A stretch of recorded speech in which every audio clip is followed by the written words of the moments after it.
자, 미국 증시의 분위기를 생생하게 전해드리겠습니다. 이항영의 월가이드 시간이고요. MTN 이항영 전문위원 함께하겠습니다. 어서 오세요. 네, 안녕하세요. 네, 안녕하세요. 와, 장 막판 1시간 전까지만 하더라도 이제 상승으로 돌아서서 마감되나 싶었는데 또 하락 전환돼서 마감이 됐어요. 좀 장중 변동폭이 계속 큰 시장이 계속되고 있네요. 네, 변동폭은 계속 유지되고 있지만 그 폭 자체는 이렇게 좀 지난주 그리고 지지난주보다는 좀 줄어들 것으로 기대를 하고 있고요. 네. 어찌되었건 S&P 500과 나스닥은 반등 하루 만에 다시 좀 아래로 좀 내려가는 모습, 말씀하셨던 대로 막판에 좀 흘러내리는 모습이었고요. 다우지수는 보합에 겨우 마감했습니다. 섹터별로 보면 에너지나 금융, 필수 소비재 등이 좀 상승했고요. 여타 섹터들은 대부분이 하락했고요. 기술주 이런 것들 그리고 커뮤니케이션 서비스, 앞선 코너에도 계속 나왔지만 메타 플랫폼 이런 것들이 좀 주가가 흘러내리는 네네. 모습이 주가에 좀 악영향을 끼쳤다라고 이해하시면 되겠습니다. 특징적으로 보면 두 가지 정도 그리고 섹터 하나 정도 말씀드리면 될 것 같습니다. 타이슨 푸드라고 하면 이제 많은 분들이 익숙하지 않으신데요. 실제로 우리나라에도 많이 들어와 있습니다. 네. 실제로 여러분들이 마트나요, 아니면 여러분들이 시켜 드시는 치킨 이런 거 있지 않습니까? 네. 상당 부분 그리고 부대찌개 들어가는 햄 이런 거 있지 않습니까? 상당 부분의 원산지의 그 메이커가 타이슨 푸드가 들어와 있습니다. 전 세계 2위 회사입니다. 이 회사가요. 네. 그 1위 회사는 이제 아르헨티나 회사인데 실제로 전 세계 육가공 관련된 최대 기업 중에 하나인데요. 여튼 이런 것들이 생각보다는 상당히 그 어떤 그 서프라이 체인에 대한 인플레이션 이슈를 극복했다 이런 거죠. 그러면서 결국은 매출에 대한 호조세가 이어지면서 기대 이상의 실적 나면서 오늘 주가가 상당히 레벨업된 모습이 되겠고요. 펠라톤 어제부터 계속 말씀드렸고 일단 아마존뿐만 아니라 상당 부분의 기업들이 인수에 참여할 수 있을 것이라는 기대감입니다. 기대감이 이런 것들을 불러일으키면서 오늘 21%까지 급등했습니다. 장전일을 한때는 30%까지 넘게 올랐었는데 여튼 20% 이것도 엄청나게 반대한 건 팩트가 되겠습니다. 섹터로 보면 오늘 항공주나 크루즈 이런 게 호텔 같은 것들이 좀 오늘 제법 네네. 많이 올라갔습니다.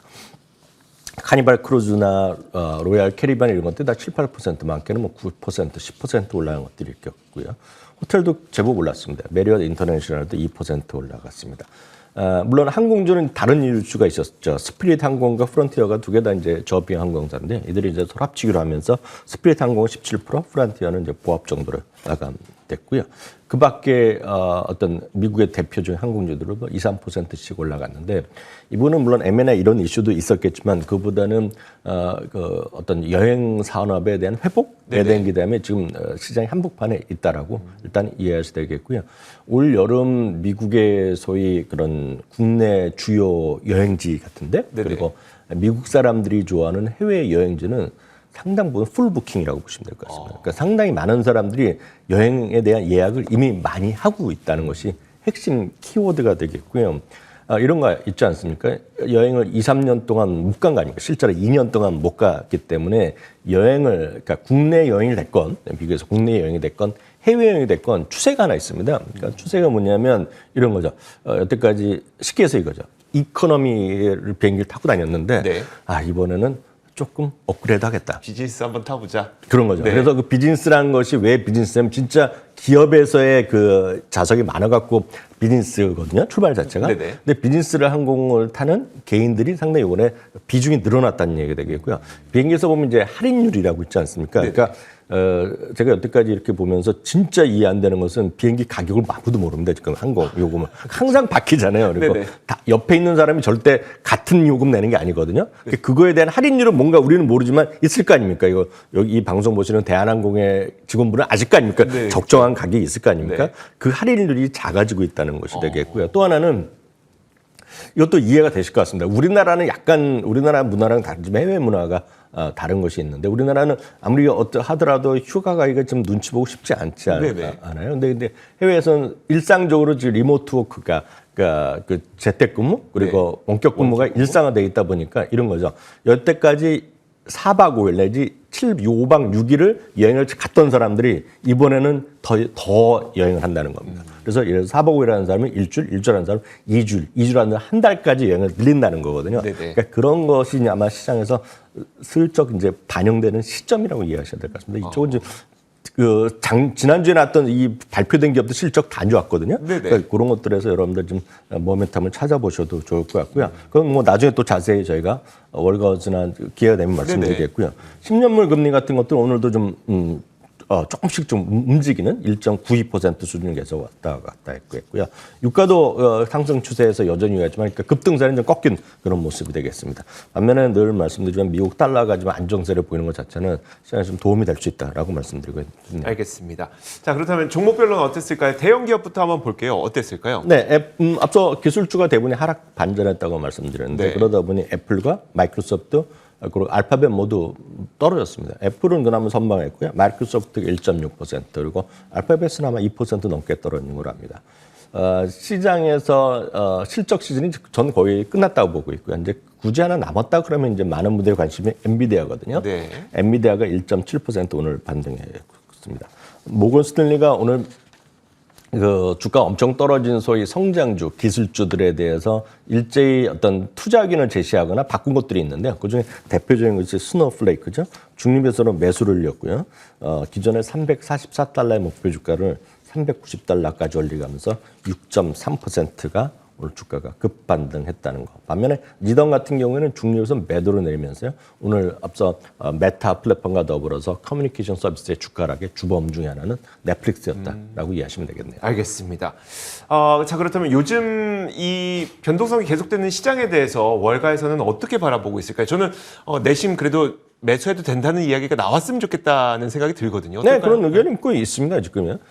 물론 이제 시장 전체적인 어떤 걱정들의 것 있죠. 그렇기 때문에 시장이 반대하면서 엄청나게 올라간다. 이런 거는 쉽지 않습니다. 왜냐하면 3월에 대한 기준금리에 대한 인상 그리고 어제도 잠깐 말씀드린 기억이 있지만 기준금리가 지금 물론 0.25% 25bp 올려가서는 크지만 상당 부분은 또 지금 50bp 얘기하는 네. 사람들이 꽤 있다는 말이죠. 그러다 보니 작년 가을만 하더라도 한 번 금리, 두 번 이것도 아니었었는데 지금 보면 그냥 5번은 기본 네. 그리고 6번의 수치가 상당히 커지고 있습니다. 그래서 다음 주나 조금 지나면 5번이나 6번이나 비슷하거나 오히려 6번의 확률이 커질 수 있다는 것도 네네.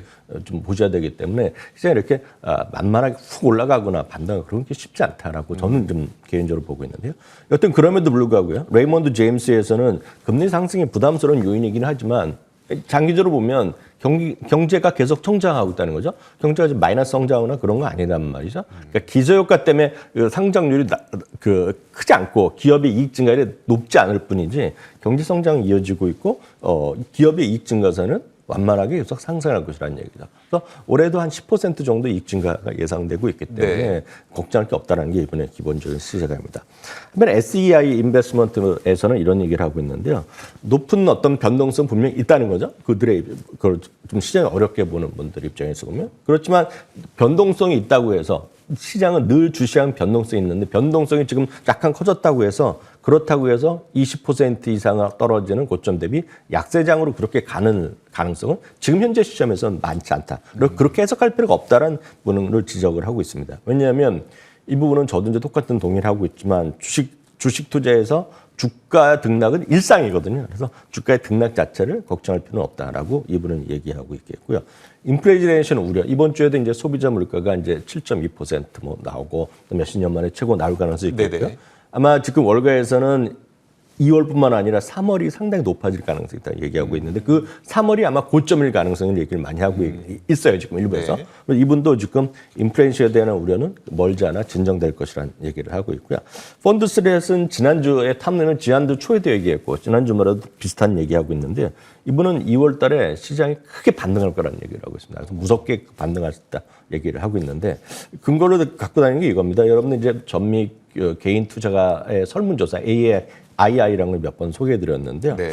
이게 지난주 초에 2013년 이후 최저 수준은 마이너스 33%까지 떨어졌어요. 네. 그러니까 이걸로 볼 수도 있고 여러분들 기술적 지표를 보는 분들은 RSI 그런 게 있거든요. 네, 네. RSI라는 건 아시는 분들 많으실 것 같습니다. 우리나라 주식하셨던 분은.